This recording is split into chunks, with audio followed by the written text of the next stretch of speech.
औज़ुबिल्लाहिमिनश्शैतानिर्रजीम बिस्मिल्लाहिर्रहमानिर्रहीम अस्सलामु अलैकुम वरहमतुल्लाहि वबरकातुहू।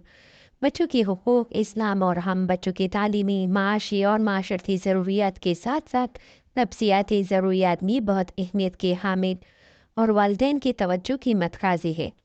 वालिदैन को चाहिए कि वो ना सिर्फ बच्चे की तालीमी और माशी ज़रूरियात बच्चों की समाजी और नफ्सियाती ज़रूरत को भी समझे और उनकी तस्कीन का मुनासिब इंतज़ाम करें। दिन भर में बच्चों के लिए कुछ वक्त फारिग कर इनके साथ गुफ्तगू करें, इनके सर पर दस्त शफ़क़त रखें, इनकी परेशानी पूछे और उसे हल करने का तीखन वगैरह। वालिदैन को भी अपने बच्चों के सिलसिले में मलहूज़ रखना चाहिए कि वो ये कि वालिदैन बच्चों के दरमियान किसी भी चीज़ की तक़सीम वगैरह के मौके पर अदल इंसाफ का दामन हाथ से ना छोड़े, क्योंकि बच्चों को इब्तिदा से ही अदल इंसाफ का होकर बनाना चाहिए ताकि वो इसकी खूबी को महसूस करे, इसकी अहमियत से आशना हो जाए, इसे अपनी ज़िंदगी और माशरे के लिए ज़रूरी समझे और भी इंसाफ़ी जुल्म और हर तरह के इम्तियाज से परहेज़ करे। बच्चों की ज़िंदगी में कोई चीज़ छोटी नहीं होती, लिहाजा अदल इंसाफ के नफाज में छोटी सी छोटी चीज़ का ख्याल रखना भी अजहद ज़रूरी है। हज़रत नौमान बिन बशीर रवायत करते कि मेरे वालिद ने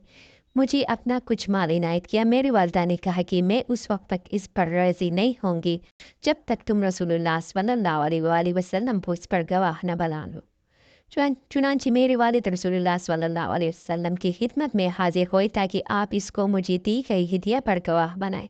रसूलुल्लाह ने दरियाफ़्त फरमाया कि क्या तुमने अपने तमाम लड़कों को इसी तरह हिदिया दिया है? मेरे वालिद ने कहा नहीं।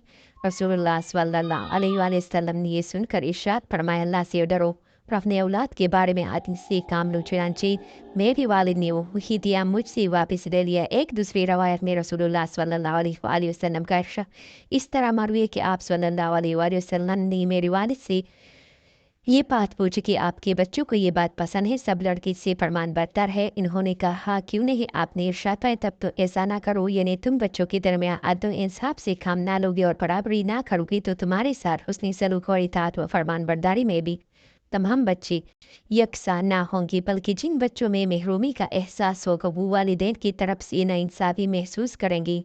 इनके अंदर वालिदैन की नाफरमानी का जज्बा उभरेगा। इस्लाम ने बच्चों को भी वही मकाम और मर्तब दिया जो इंसानी नौं की देगर तबक़ात को हासिल है। नबी अकरम सल्लल्लाहु अलैहि वसल्लम ने बच्चों के साथ जो शफ़क़त और मोहब्बत पर मबनी सलूक इख्तियार फरमाए वो माशरे में बच्चों के मकाम और मरतब का आकाश भी है और हम सब के लिए मशाल राह भी। इस्लाम में बच्चों के हुकूक की अहमियत का अंदाज़ा इस अमर से होता है कि इस्लाम ने बच्चों के हुकूक का आगाज़ उनकी पैदाइश से भी पहले किया है। बच्चों के हुकूक का इतना जामे अहाता तलाश बसियात के बावजूद दुनिया के किसी निज़ाम क़ानून में नहीं मिलता। सरदस्त हम दीन इस्लाम की जानिब से अता करदा बच्चों के बाज़ हुकूक व फ़राइज़ पर एक दायराना नज़र डालते हैं तो पता चलता है कि हम अपने बच्चों के साथ कैसा सलूक कर रहे हैं।